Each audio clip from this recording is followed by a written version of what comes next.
예루살렘 회의가 끝났습니다. 기독교 역사상 여러 가지 결정을 한 중요한 회의가 있었지만 그 중에 출발은 시초는 예루살렘 회의입니다. 이 회의는 사도행전 15장 1절에서 20절 사이에 나오고 또한 갈라디아서 2장 1절에서 10절 사이에 나오는 회의입니다. 이 회의가 우리에게 보여주는 것은 기독교 전통은 어떤 중요한 일을 결정할 때에 그 누구라 그러죠? 종단의 최고 어른 이런 분들이 결정하는 게 아니라 지혜를 모아가지고 집단지성을 가지고 의논해서 결정했다는 걸 보여주는 것이에요. 예루살렘 회의 같은 경우는 주제가 무엇입니까? 이방인들 선교 정책, 이게 주제죠. 누가 모였습니까? 예루살렘 교회의 지도자들과 안디옥 교회의 지도자들이 모였습니다. 그래서 핵심적인 이슈는 이방인들이 전도했을 때, 이방인들이 예수를 믿게 되었을 때 그들이 율법을 지킬 필요가 있는지, 아니면 율법 없이 그리스도교 신앙을 갖는 것이 가능한지, 이것이 이슈였습니다. 회의는 쉽지 않았습니다. 성경은 간단히 언급하고 지나갔지만 여러 시간에 걸쳐서 격론이 벌어졌고, 특별히 사도행전 15장 5절에 의하면은 전에 바리새인이었다가 예수를 믿게 된 사람들이 복수입니다. 강력하게 주장합니다. 먼저 할례를 받게 하고 율법을 지키게 한 다음에 그리스도인이 되게 해야 됩니다. 율법 없이 어떻게 그리스도인이 된다는 말입니까? 굉장히 항의했습니다. 그러나 예루살렘 회의는 좋은 결정을 내리는 걸로 끝났습니다. 무엇이냐면 이방인이 그리스도인이 됐을 때에 율법을 지키거나 할례를 받을 필요가 없다. 이것을 위해서 목소리를 높인 사람들은 안디옥 교회 출신, 즉 이방인 선교하는 사람들이 아니라 오히려 예루살렘 교회의 지도자라고 할 수 있는 야고보와 베드로가 목소리를 높여줬습니다. 그래서 여러 어려움이 있었지만 긴 시간 토론했지만 결과적으로는 율법을 지키지 않아도 된다에 끝났어요. 물론 사도행전 보도에 의하면 사도행전의 15장 20절에 결론을 4가지를 지켜야 된다 하면서 목매어 죽인 것과 피와 우상에 바쳐진 것과 이런 걸 피해야 되고 음행을 피해야 된다 이렇게 얘기를 하지만, 똑같은 회의의 결과를 보도하고 있는 갈라디아서 2장 10절, 더 원본에 역사적으로 더 사실성에 가까운, 여기서 사도 바울은 뭐라 그러냐면 아무것도 요구하지 않기로 했다. 다만 가난한 사람을 기억하라는 것만 요구했는데 그것은 내가 이미 해오던 것이다. 이렇게 얘기를 해요. 그래서 저 개인적으로는 예루살렘 회의의 결과 이방인들의 예수를 믿는데 지켜야 하는 율법은 하나도 없는 것으로, 어떤 짐도 지우지 않기로 결정했다. 이렇게 저는 받아들이고 있습니다. 놀라운 거죠. 너무 잘 됐죠. 그 덕에 기독교는 세상을 향하여 널리 퍼져갈 수 있었죠.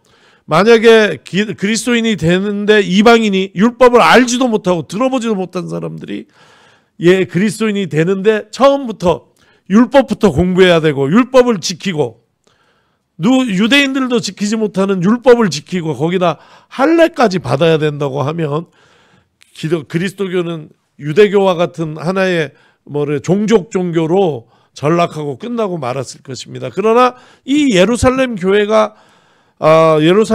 지혜로운 결정을 함으로써 기독교는 세상을 향하여 문을 활짝 열고 퍼져나갈 수 있었던 것이에요. 이방인들 입장에서 보면 예루살렘 회의의 결정은 참으로 기쁜 소식입니다.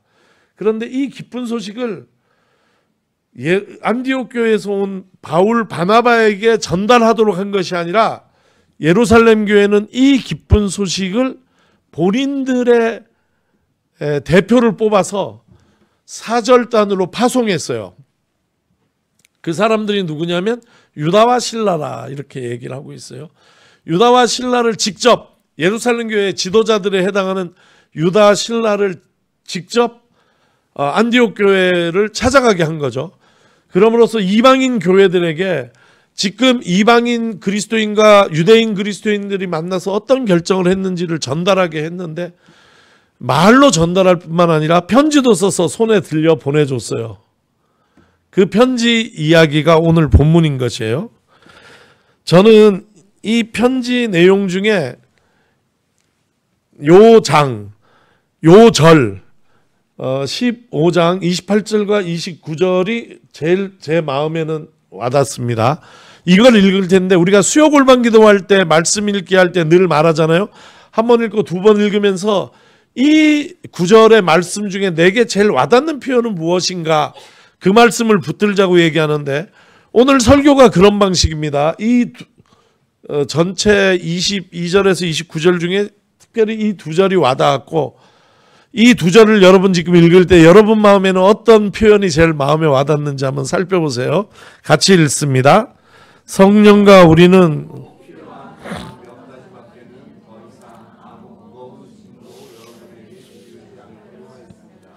여러분은 우상에게 바친 제물과 피와 목매어 죽인 것과 음행을 멀리해야 합니다. 여러분이 이런 것을 삼간다면 여러분은 잘하고, 안녕히 계십시오. 사실 제일 와닿은 건 안녕히 계십시오인데, 요거 빼고 뭐가 와닿았습니까? 여러분이 성경 읽는 중에 묵상하길 바라는 것이 무엇입니까? 저에게 다가온 것이 오늘 설교 제목이에요. 성령과 우리는, 이렇게 돼 있어요. 성령과 우리는.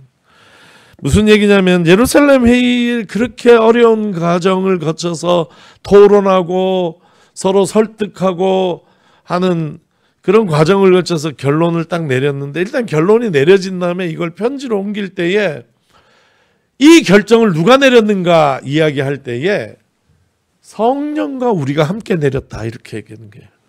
성령과 우리가 함께 예루살렘 회의의 결론을 내렸다, 이렇게 얘기하시는 겁니다.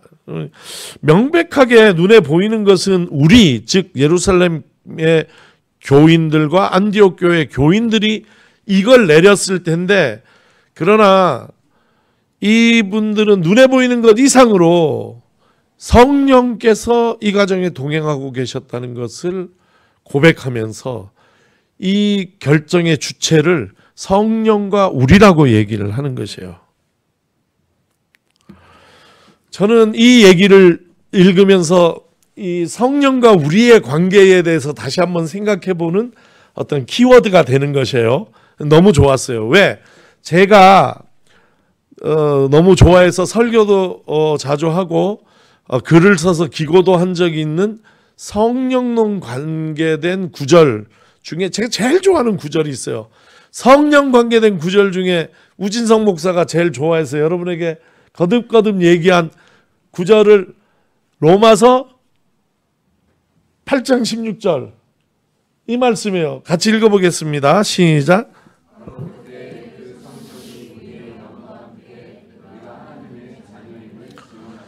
예, 공통점이 있죠. 공통점이 있죠. 여기도 보면 성령이 우리의 영과 함께, 우리의 영을 우리라고 한다면 성령이 우리와 함께 우리가 하나님의 자녀인 것을 증언하게 한다, 이렇게 얘기 나오는 것이죠. 이거는 이 바울 사도가 쓴 거고 사도행전 누가가 썼는데 공통적으로 쓴 것이에요. 초대교회의 성령 관에서는 어떤 관이냐면 성령이 우리와 함께 하신다. 이때 함께는 동행을 얘기하는 것이에요. 여러분, 신이, 그러니까 하나님을 문명사적으로 표현해서 신이라고 해봅시다. 신이 인간을 만나는 세 가지 방식이 있습니다. 여기 있습니다. 첫 번째는 장악입니다. 장악, 포제션. 신이 인간을 장악하는 방식이에요. 이거는 뭐 접신, 무속에서 그런 것도 여기에 들어갈 수 있죠. 그래서 이끌어가는 것이에요. 성경에도 이런 것들이 있어요. 어디 나옵니까? 사도행전 2장에 나오잖아요. 성령이 불의 혀처럼 임하니까 사로잡힌 사람들이 혀가 인간의 언어가 아니라, 자기의 언어가 아니라 다른 언어를 쓰게 됐죠. 그러니까 성령의 언어를 말하게 됐다는 것이에요. 그러니까 그런 경우는 함께라는 것보다는 함께보다는 중심이 어디가 있냐면 성령 쪽에 가 있는 것이에요. 성령이 강력하게 사로잡아, 이런 뜻입니다. 이런 경우는 성경에 구약에도 나오고 성경 밖에 여러 현상, 이야기 속에 많이 나오는 이런 경우는 대체로 별로 안 좋은 경우로 많이 나와요. 귀신 들린 같은 경우, 악한 영에 사로잡힌 경우, 이런 게 다 포제션 아닙니까? 그런 경우에 그 귀신을 쫓아야지 되는 것이거든요. 귀신과 동행한다 이렇게 보면 안 돼. 귀신 들린 사람한테 야, 귀신과 동행하는구나 이러면 안 된다니까. 왜? 그건 동행이 아니라 귀신이 그를 사로잡아 자기의 마음대로 사용하고 있기 때문에, 그거는 포제션 모델이에요. 그런 모델들이 1번이고, 사도행전과 구약에 이런 모델이 있다 할지라도 기본적으로는 좀 부정적인 뉘앙스를 갖고 있어요. 일방적입니다. 두 번째는 변신, 메타몰포시스. 변신이란 책도 두 권이나 있어요. 아주 유명한 책들이 그리스 고대 문학가가 쓴 것도 있고 카프카가 쓴 것도 있는데, 이런 경우는 대체로 인간의 변신을 얘기를 하는데, 그런 경우가 아니라 변신은 신이 인간의 모습을 하고 내려오는 경우들이 있다는 거예요. 그게 어딨냐? 그리스 문학과 신화 속에 있어요. 예를 들어서 디오니소스 이야기도 처음에 보면 디오니소스 누구냐? 원래 신인데 인간의 모습을 입고 왔다 이렇게 나오거든요. 제우스 이야기, 신화 속의 제우스 이야기, 제우스 여자를 너무 좋아하잖아요.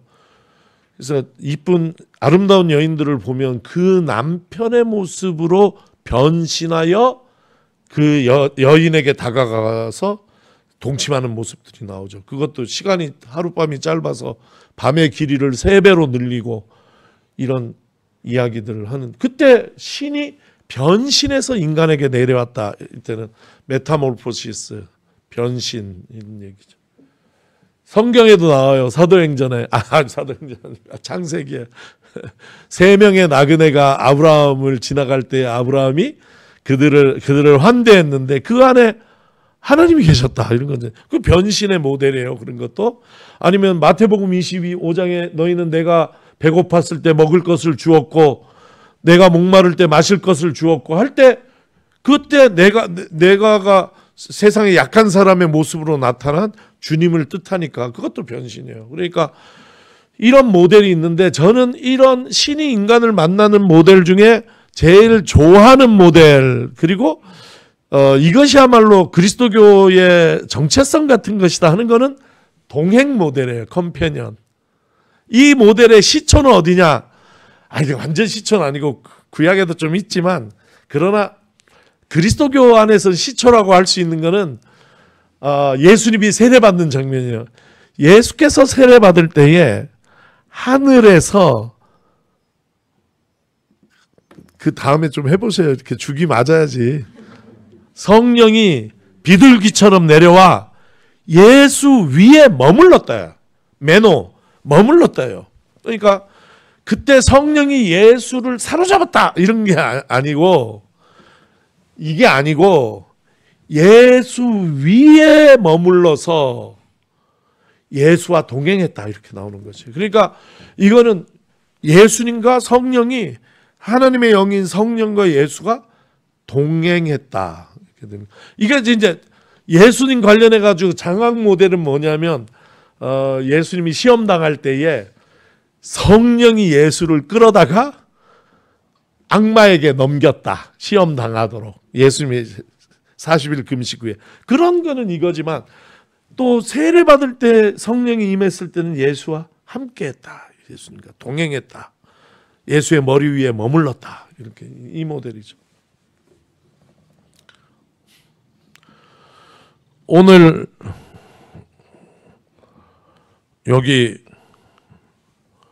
우리가 읽은 본문 로마서 8장 16절 전부 동행 모델이죠. 동행 모델이. 저는 이 동행 모델을 성경에 없이 어떻게 동행하실까 이렇게 상상을 해봤을 때, 저는 내가 있고 성령이 옆에, 내 옆에 이렇게 계신 것이, 성경 표현에 하면 옆에도 계시고 위에도 계시고 우리 안에도 계시고 우리를 둘러싸고 계시기도 하지만, 되게 이해하기 쉽게 제가 늘 상상하는 것, 어떻게 성령이 우리와 동행하실까 할 때는 어린 아이에 대한 터들러, 그러니까 막 걸음걸이를 배우는 그런 아이에 대한 어머니의 모습처럼 동행하신다. 그 어머니가 옆에 서 있는 것이 아니라 한 걸음 앞에서 우리를 향해서 박수하시고 칭찬하시고 격려하면서 우리를 잘한다, 잘한다, 아이고 잘 걷는다, 하나 둘 이렇게 우리 앞에서 우리를 끌어가시는 어머니 같은 영으로 우리와 함께, 이런 게 동행이에요. 애들이 길 가다 보면 너무 시간도 오래 걸리고 자꾸 넘어지고 딴 데로 가려고 하고, 그러니까 마음 같아서는 손을 확 끌어가지고 끌고 가고 싶고 안고 가고 싶고 이러잖아요. 끌고 가고 안고 가고, 이거는 이 모델이죠. 장학 모델이지. 그것이 아니라 기다리면서 그 아이가 끝내는 자신의 두 발로 서서 자기 길을 가기를 바라면서 그 앞에서 늘 기다리면서 칭찬하시는 어머니의 모습, 우리와 동행하시는 성령의 모습이시다. 우리 한 걸음 앞에서 우리를 부르시고 우리에게 힘주시고 격려하시는 모습이 그런 모습이다. 그런데 이 모습이 예수님이 가르쳐 주신 성령 이야기에 들어있는 얘기예요. 요한복음 14장, 15장, 16장은 고별 설교라고 해서 마태, 마가, 누가에는 나오지 않는 이야기, 예수님께서 당신이 아버지께로 갈 때가 된 것을 아시고 제자들에게 행한 마지막 설교가 요한복음 14, 15, 16장에 나오는데, 14장에도 성령 이야기가 나오고 15장에도 성령 이야기가 나오고 16장에도 다 나와요. 거기에 처음 나오는 이야기가 이런 얘기예요. 한번 읽어보시겠습니다. 시작. 내가 아버지께 구하겠다.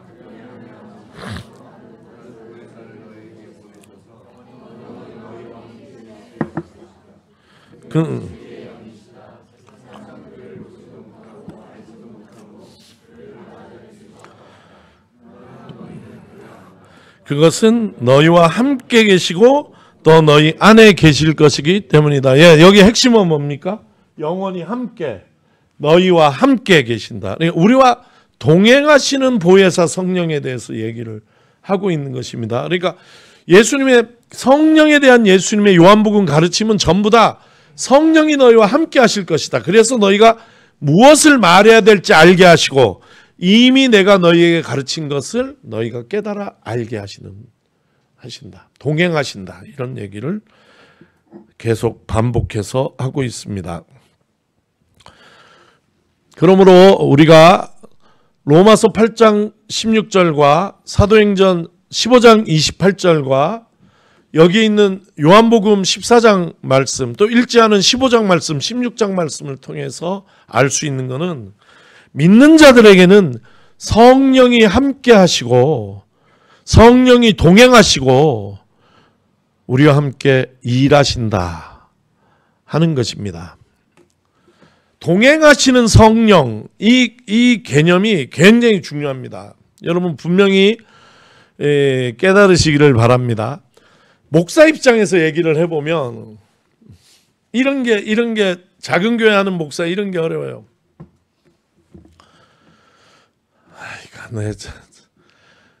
작은 교회 진짜 목사 서러울 때도 좀 있어. 언제냐면 이게 우리 교회 와서 설교하고 갔는데 우리 교회에서 와서 설교한 건 별로 페북에 올리지도 않는 거 있죠. 그러니까 어디 큰 교회 갔다 온 거는 엄청 올려. 그래 내 속으로 서럽다. 근데 이제 그거는 괜히 자의식이 그런 걸 수도 있고 자괴감이 그런 걸 잘못되면 그렇게 되는데, 진짜 이게 깊이 생각해 봐야 되는 거는 큰 교회는 왜 커졌는가? 성령이 강하게 역사하시기 때문이다. 누구에게 역사하시나? 그 담임 목사에게 강하게 역사하셔서 그냥 설교만 하고 나면 다음 주에 10명, 그 다음 주에 20명, 1년이면 100명 사람들이 몰려드는 거야. 그 작은 교회는 왜 계속 작은 수밖에 없는가? 성령이 역사를 안 하신다. 그 목사에게는 성령이 동행하지 않으신다. 이런 생각이 강하게 널리 퍼져 있는 요즘 이제 그런 말이 좀 쑥 사라졌죠. 왜냐하면 큰 교회 목사들이 다 자폭하는 바람에 성령이 함께 하신 일이 아니었을 수도 있다, 이런 생각이 드는 거잖아요, 지금은. 근데 그러기 전까지만 해도 한국교회 막 전성기로 올라갈 때만 해도 성령이 강하게 함께 하시기 때문에 교회가 부흥, 발전, 성장하고, 성령이 함께 하지 못하는 교회들은 어려움을 겪는다, 이런 게 아주 상식처럼 통해 있으니까 얼마나 서럽고, 어떻게 하면 나도 그렇게 해서 잘못되면 이제 어떻게 하면 나도 성령을 받을 수 있을까, 그래 큰 교회 목사들 연구하는 것이에요. 저분은 어떻게 해서 저렇게 강력하게 성령의 역사가 일어날까? 그래서 그분들 말투 흉내내고, 막 대표적인 분이 여러분 모를 게 연세중앙교회 윤석전이라고, 목사들이 다 거기 기장 목사들도 얼마 갔는지 몰라요. 거기에 교회가 막 잘하니까 성령 충만 막 365일 철야, 그러니까 목사님들 막 우리 기장 목사들도 365일 철야 해서 성령 받아야 된다고 하고, 그 목사님 또 웃겨가지고 막 성령 충만하다는데 교인들 예배 지각하고 그러면 앞으로 나오라 그래서 자루 손 때리거든요. 손 내밀으라 그래가지고 톡톡톡톡. 기장 목사들이 또 그거 흉내내가지고 교회 문 닫고 망하고 쫓겨난 목사들 많아요. 많진 않지만 몇 명 있어. 그러니까 늘 큰 교회는 역으로, 큰 교회는 성령이 같이 하는 증거다. 그 사람들 흉내내는 사람들이 줏대도 없고 성령론도 없고, 그러니까 막 그런 경우들이 있었다, 그런 얘기예요. 그러나 오늘 성경 이런 본문을 통해서 우리가 알 수 있는 건 목사뿐만 아니라 모든 믿는 자들에게 특별히 꿈이나 특별히 환상이나 특별히 기적과 같은 어떤 놀랍고 무슨 이게 초월적인 어떤 사건이 일어나지 않는다 할지라도 믿는 자들에게는 성령이 함께 하시고 동행하신다. 그래야 믿는 자들에게는 성령이 날마다 함께 하시며 우리를 아주 연약한 소리로 손을 잡아 강하게 인도하시진 않는다 할지라도 우리를 세워주면서, 우리가 서기를 바라면서, 우리가 믿음 위에 더 든든히 걸음하기를 바라면서 우리를 칭찬하고 우리를 돕는 분으로 성령이 우리와 동행하고 계신다 하는 것을 여러분 마음에 믿으시기를 바랍니다. 성령이 우리와 동행할 때에 우리가 동행하니 우리가 얻을 수 있는 유익이 무엇인가? 4가지 유익을 얻을 수 있어요. 읽은 본문들이에요. 로마서 8장 16절, 성령이 우리의 영과 함께 우리가 하나님의 자녀임을 증언하게 하신다, 이거잖아요. 그러니까 성령이 우리와 동행할 때 우리에게 일어나는 특징은 무엇인가 하면 우리가 누군지를 알게 된다는 거예요. 우리의 정체성을 확신하게 된다는 거예요. 그것은 무엇인가? 우리가 하나님의 자녀다. 이스라엘 백성들은 그들이 율법을 받았어요. 눈에 보이는 율법을 받았기 때문에 율법에 근거해서 그들이 가지게 된 최고의 선물은 무엇이냐? 우리가 하나님의 백성이다 하는 정체성을 갖게 된 것이에요. 그러나 그리스도인들에게는 하나님께서 율법이 아니라 성령을 주셨어요. 모든 그리스도인들에게 성령을 주심으로 우리가 얻게 되는 유익은 무엇인가? 우리가 하나님의 자녀라는 것을, 이 성경의 말씀을 깨달아 알고 이 말씀이 우리에게 믿어지게 되어서 우리가 우리 스스로를 생각할 때에 세상이 규정하는 내가 아니라, 세상이 그렇다고 하는 내가 아니라 하나님의 말씀이 우리에게 말하는 너는 나의 자녀다, 하나님의 자녀다 하는 정체성을 가지고 세상을 살 수 있게 됐다 하는 것이 성령이 우리에게 동행할 때 우리가 누리는 유익 1번입니다. 2번은 어떤 유익이 있을까요? 또 아까 읽은 본문입니다. 요한복음 4장 17절, 14장, 15장, 16장 계속 얘기하는 것이 성령이 우리를 인도하시는데, 이때 성령 어떤 성령이냐? 거듭거듭 얘기하는 게 진리의 성령이에요. 진리의 영. 성령을 요한복음에서는 진리의 영이라고 얘기하거든요. 진리의 영이 우리에게 오시면 우리가 옳은 결정을 할 수 있어요. 그 대표적인 예가 오늘 본문인 사도행전 15장 28절 29절이에요. 옳은 결정을 한 것이에요. 율법을 지키지 않아도 된다. 수백 년간 이어온 율법인데 이 율법의 시대는 끝났다 하는 너무너무 어려운 결정을 이 사람들이 하는 것이에요. 왜? 성령을 힘입어서 하는 것이죠. 성령께서 옳은 결정으로 인도하여 주신다. 그러므로 인생의 어려운 결정을 내려야 될 때 여러분의 지혜로 하지 마시고 성령의 도우심을 간구하시기를 바랍니다. 성령은 진리의 영으로 우리와 함께 하십니다. 세 번째 유익은 무엇이냐면 갈라디아서에 있는 것인데 성령의 9가지 열매라고 얘기해요. 진짜 안 외워져요. 진짜 이게 비슷비슷해. 하여간 다 좋은 거야. 다 좋은데 사랑부터 절제까지 읽어보겠습니다. 시작.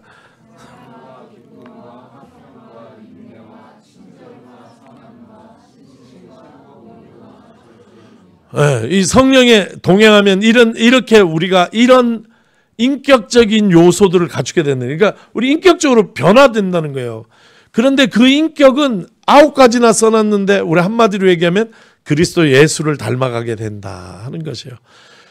예수 닮기를 원하는데 잘 안 되잖아요. 우리가 예수 아닌 성격으로 살아가는데 성령이 우리와 동행할 때는 느리지만 조금씩 변화하여서 우리가 그리스도 예수 닮아가는 사람이 된다. 그것도 유익입니다. 그리고 마지막 유익은 고린도전서 12장 13장을 이어주는 마지막 구절입니다. 같이 읽겠습니다. 이제 내가 가장 좋은 길을 여러분에게, 가장 좋은 길, 그 다음에 나오는 이야기가 뭡니까? 사랑. 고린도전서 13장 사랑에 대한 얘기잖아요. 그러므로 성령이 우리와 동행하면 팍팍한 우리 마음도 그 마음에도 사랑이 스며들어서, 야, 고상철 집사님 눈이 딱 마주쳤는데 자기 얘기하는 거라고 다 고백하시네. 저 눈으로. 예.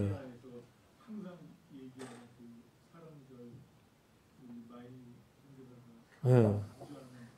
그 많이 선교사님은 입으로 강조하지만 고상철 선교사님은 그렇게 바뀌었잖아. 사랑하는 사람으로.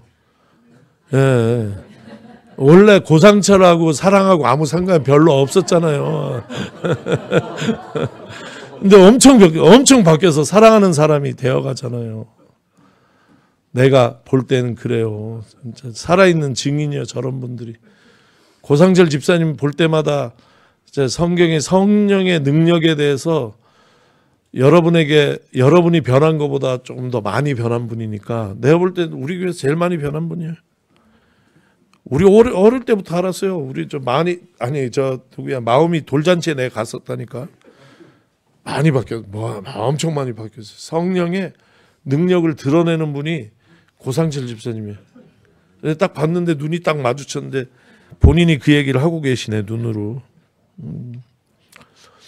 그래서 그런 사랑의 마음, 이런 마음이 정말 사랑하고 아무 상관 그런 진짜 생각만 해도 이렇게 좀 오글오글한 그런 얘기들이 자연스럽고 그렇게 살아야 된다는 것이 내 삶의 어떤 방향으로 받아들여지고 삶의 방향일 뿐만 아니라 인격 안에 그런 사랑이 배어가는 것이 어떻게 가능한가. 이 아가페 사랑은 위로부터 오는 것이 성령이 우리와 동행할 때 그런 따뜻함, 그런 마음들이 펼쳐진다 하는 것을 아시기를 바랍니다.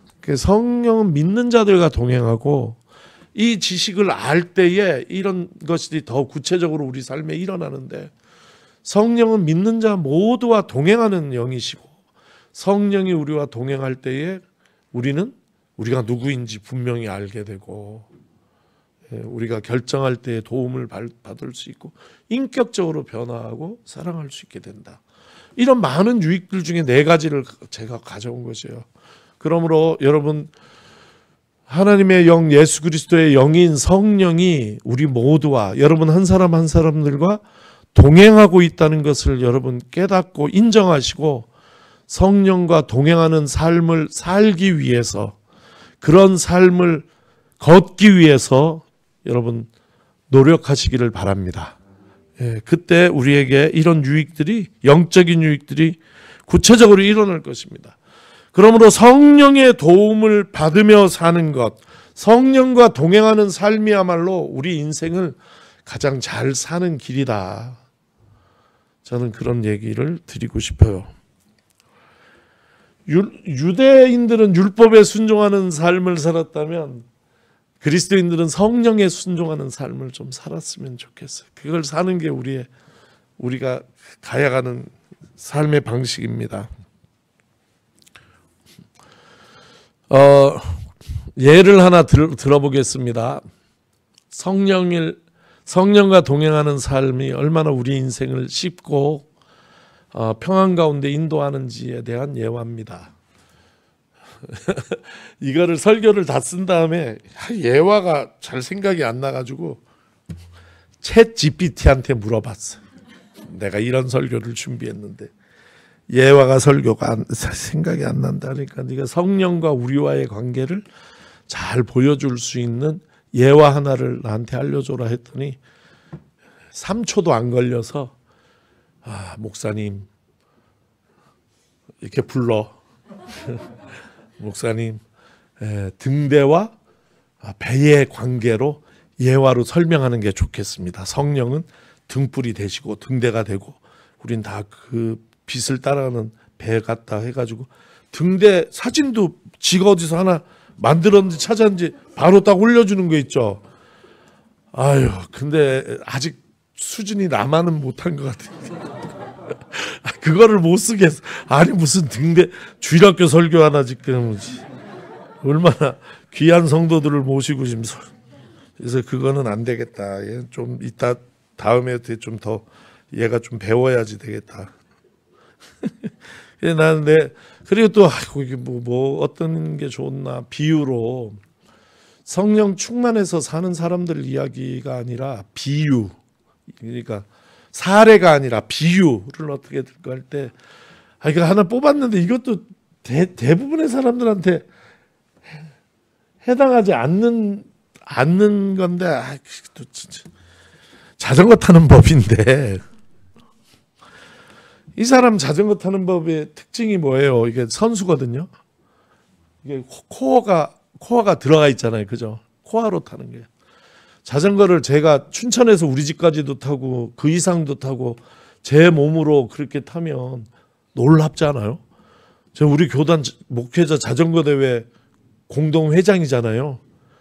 자전거 타고 가면은 나 처음 보는 젊은 친구들은 다 목사님 완주는 하실 수 있겠어요? 나는 거기 토끼팀 제일 빠른 팀의 A조의 팀장이거든. 처음부터 끝까지 한 번도 속도를 안 늦추고 80km 이번엔 80km 그렇게 뒤에다 힘들어서 제가 맞춰주면서 타요. 폼을 알기 때문에 폼을 알아야 돼. 못하는 사람일수록 온 몸에 특히 이 핸들 부분에 힘을 줘가지고 자기가 어떻게 해보려고 힘만 들지 멀리 갈 수가 없어요. 자전거를 잘 타는 길은 코어에 힘을 줘야 돼. 그러면 얘가 쏙 들어가잖아요. 이렇게 그러면 요 틈으로 허벅다리가 무릎이 올라와서 툭툭 떨어뜨려야 돼. 중력을 이용해야 된다. 한마디로 중력을 다리의 무게, 허벅지의 무게 이거를 페달에다 실어줘야지. 이렇게 약간 손을 앞으로 내밀고 힘을 빼면 어디에 힘이 들어요? 광 뒤에 힘이 들어가거든요. 이걸로 이 앞에 공간을 만들어서 다리가 툭툭 떨어지게 이렇게 해줘야지 돼. 뭘 이용하냐? 중력을 이용해서 자전거를 타는 거예요. 중력을 이용하기 때문에 80km, 100km, 120km, 150km 타도 덜 힘든 거예요. 덜 힘들어. 중력이라는 큰 우주의 원리, 법칙 이것에 편승해서 같이 가야 되지. 이걸 어기면서 이걸 이기면서 이 손으로 내 몸으로 해서는 절대 그렇게 할 수가 없다. 그런 얘기. 안 와닿는 분도 있을 것 같아요. 그러나 성령이라는 우주의 원리, 우주의 기운, 하나님의 기운이에요. 이것과 같이 가는 삶이 편한 삶의 방향으로 갈 수 있지 이걸 이기면서 갈 수는 없다 하는 얘기를 제가 드리고 싶었던 것이에요. 그 다음에 성경 얘기는 끝났고, 제 요즘에 이 설교를 준비하면서 이거 넣어주셔도 돼요. 이제 제 고민을 하나 얘기를 드릴게요. 그리고 깨달음도 이 속에 있는데, 제가 요새 진짜 어려워요. 마음이.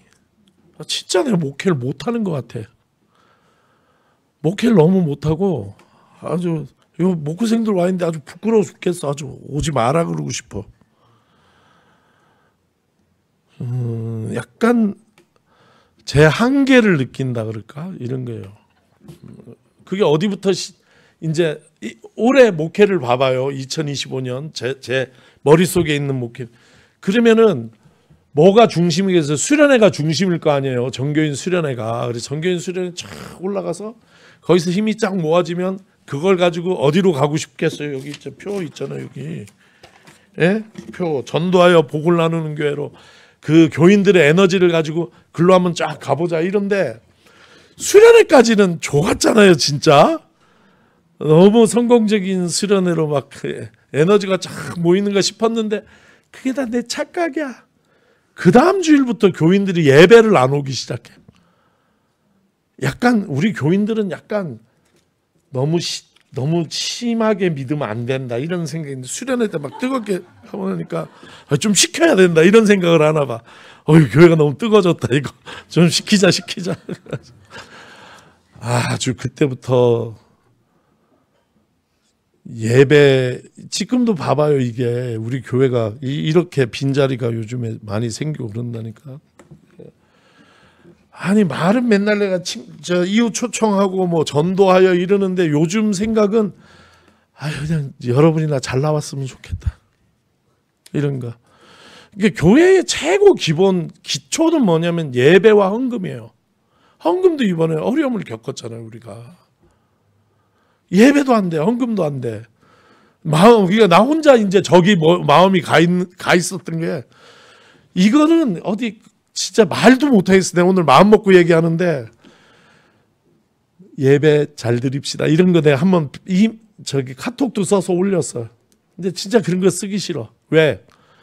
그런 것을 짬밥이라 그럴까? 약간 그게 아니잖아. 지금 무슨 새 식구들도 아니고. 그거는 제가 한 15년 전에 했어야 하는 얘기들이지. 지금 와서 여전히 우리의 대화가 예배를 잘 드립시다, 뭐 이런 게, 그보다 더 쓰기 싫은 이유는 그걸 읽고도 아무도 내 말을 안 들어줄 것이다. 내가 썼다고 목사님 이런 걸 썼으니까 뭐 좀 잘 들을 교인이 없을 것 같은 게 내 마음에. 그래서 요즘에 저의 느낌은 쓸쓸해. 그게 딱 나의 느낌이에요. 옛날에 우리 교회를 떠난 분들이 많잖아요. 제가 처음 담임됐을 때 교회 떠난 분들이 막 엄청 떠났어. 그 중에 한 분, 김씨성을 가진 김 집사님이라는 분, 진짜 엄청난 얘기를 했는데, 목사님이 와가지고 교회가 이상해졌다는 거야. 뭐가 이상해졌냐니까, 예배를 매주 드려야 되는 분위기로 바뀌었다는 거야. 내가 오기 전에는 어떻게 한 달에 한 번만 드리면 됐는데, 목사님이 와서 매주 예배를 안 나오면 안 될 것 같은 분위기가 됐다는 거예요. 그래서 본인이 하고 있는 일들을 쫙 적어와가지고, 이렇게 중요한 일을 하고 있는데, 이런 귀한 일들을 하고 있는데 예배로 부담 준다고 저한테 항의를 했어요. 그래서 내가 뭐 예배 매주 나오라고 한 적이 있냐, 나 그런 얘기 한 적 없다 그랬더니, 말은 안 했는데 분위기가 안 나오면 이상한 사람처럼 되지 않았냐. 이게 중요하냐? 진짜 중요한 얘기를 했어요. 이게 이거라는 건 교육 사업, 교육 활동, 아이들 학교에서 살리는 적어왔어, 자기 하는. 이게 중요하냐, 예배가 중요하냐? 이런 귀한 일을 하는데 목사님이 이 예배 때문에 내 마음에 부담을 주는 게 마땅하냐? 근데 거긴 대답 안 했어. 서로 싸울 것 같아가지고. 어떡하겠냐니까 교회를 안 나오겠다 그러더라고. 손잡고 내가 20분간 기도해 줬어. 잘 가시라고. 이 이별에 복 내려주시기를 바란다고. 그리고 그 교인 떠났어요. 근데 요즘 보면은 우리 교인들 생각이 약간 그런 게 있는 것 같아. 내가 얼마나 중요한 일을 하는데 약간 우선순위가 그 예배에 대해서 귀하게 여길 줄 모르고, 내가 좀 잘못한 게 뭐냐면 예배를 많이 만들 걸, 그런 생각을 했거든요. 다른 교회 예배가 많아요. 그러면은 수요 예배, 금요 예배, 새벽 기도회, 오후 예배가 더 있거든, 우리 교회보다. 그럼 거기 빠지잖아요. 그러면 늘 미안한 마음이 있어. 죄의식이 있어요. 수요 예배도 빠졌네. 금요 예배도 빠졌네. 그러니까 그냥 주일 예배는 당연히 오는 거야. 그거 빠진 것도 미안해가지고. 근데 우리 교회는 세상을 열심히 사는 여러분이 되십시오 하면서 교회에 붙들어주지 않겠습니다. 일주일에 한 번만, 1시간 이 예배를 멋있게 충실하게 잘 드리고 흩어져서 그리스도인으로 잘 살아갑시다. 이렇게 이제 예배 신학을 마련하고 한 번만 하는데, 그랬더니 약간 생각이, 우리 목사님은 예배를 좀 시시하게 생각한다. 뭐 이런 식의 생각이 있는 건지, 너무 자연스럽게 예배를 경시하는, 우선순위에서 좀 뒤로 놓는 그런 게. 에이구, 그만합시다. 마음은 전달이 됐으면 좋겠는데 제 마음은 쓸쓸하다. 이게. 근데 이제 제가 그래서 어떻게 목회를 할 건가, 이렇게 목회를 무능한 목사가 어떻게 목회를 할 건지 방법을 찾았는데, 그 방법이 제 진짜 속 마음은 여러분 한 명 한 명을 만나서 호소를 하고 싶어요. 예수 좀 잘 믿자고. 근데 이게 문제가 뭐냐면 꼭 이렇게 잘 믿는 사람들한테 이 얘기를 하는 거야. 안 나온 사람들한테 하는 게 아니라. 다 찾아가서 그 얘기를 하고 싶어. 대신방을 하고 싶고. 근데 이제 오늘 이 설교를 준비하면서 그런 걸 안 하기로 했어요. 그러니까 성령이 함께 하셔야지 된다. 목회가 내 힘으로 설득하고 이래서 될 게 아니다. 성령이 우리와 함께 하시면 성령이 일하시고 성령이 역사하시도록 해야지 된다는 쪽으로 제가 마음을, 이 설교를 준비하면서 마음을 팍 그렇게 가졌어요. 그래서 저는 이제까지도 기도했지만 더 기도할 것이요. 성령께서 여러분 한 분 한 분에게 더 좋은 마음, 그런 마음을 주시기를 바라요. 이런 게 안 좋은 마음이에요. 여기 있는 거, 이거 껐네. 이것도 한번 봐요. 뒤로 가서 이런 거 있잖아요. 빌립보서 2장 21절 같이 읽습니다.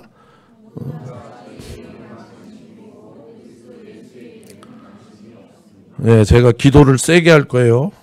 성령께서 여러분에게 그리스도 예수의 일에 관심 갖는 마음을 주시기를 바라요.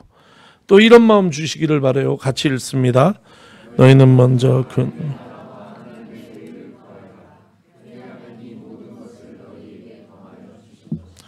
그런 역사가 우리 교회에 풍성하게 있기를 빕니다.